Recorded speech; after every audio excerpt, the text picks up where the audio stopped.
Rocking star Devi Sri Prasad అంటే టాలీవుడ్ లో ఒకప్పుడు మినిమం గ్యారంటీ మ్యూజిక్ డైరెక్టర్ అన్న పేరు ఉండేది. సినిమాకు హిట్ ఫట్ అనే తేడా లేకుండా దేవిశ్రీ మ్యూజిక్ అంటే మాత్రం సూపర్ హిట్ అన్న టాక్ ఉండేది.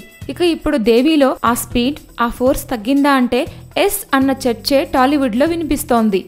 టాలీవుడ్ లో మిగిలిన హీరోలతో ఎలా ఉన్నా మెగా ఫ్యామిలీ హీరోలు అంటే దేవిశ్రీకి ఎంతో అనుబంధం ఉంది. మెగా ఫ్యామిలీలో చిరంజీవి, పవన్ కళ్యాణ్, అల్లు అర్జున్ ఇలా అందరికీ ఎన్నో సూపర్ మ్యూజికల్ హిట్లు దేవి ఇచ్చాడు. ఇక చిరు కెరీర్ లో ప్రతిష్టాత్మకంగా తెరకెక్కుతున్న ఖైదీ నెంబర్ 150 సినిమాకు సైతం దేవినే మ్యూజిక్ డైరెక్టర్ గా పెట్టారు. చిరు సినిమా కోసం దేవి బాలయ్య 100వ సినిమా గౌతమిపుత్ర శాతకర్ణిని కూడా వదులుకున్నాడన్న ప్రచారం జరిగింది. తీరా ఇప్పుడు చిరు సినిమా టీజర్ సాంగ్ చూశాక టోటల్ గా సినిమాకు పనిచేసిన యూనిట్ అందరిలో దేవినే ఎక్కువగా డిసప్పాయింట్ చేశాడన్న విమర్శలు మెగా అభిమానుల నుంచే వినిపిస్తున్నాయి. ఖైదీ నెంబర్ 150 టీజర్ బ్యాక్గ్రౌండ్ స్కోరు తీవ్రంగా నిరుత్సాహపరిస్తే నిన్న వచ్చిన అమ్మడు కుమ్ముడు అనే పాట కూడా తుస్సుమనిపించింది. మరో షాక్ ఏంటంటే ఈ పాట రాసింది పాడింది కూడా దేవినే కావడం గమనార్హం. దీంతో మెగా అభిమానులంతా అసలు దేవి బుర్ర పెట్టే చిరు ప్రెస్టీజియస్ మూవీకి పాటలు బ్యాక్గ్రౌండ్ స్కోర్ ఇస్తున్నాడా లేదా తన అసిస్టెంట్ తో వాయించేస్తున్నాడా అని గుసగుసలాడుకుంటున్నారు.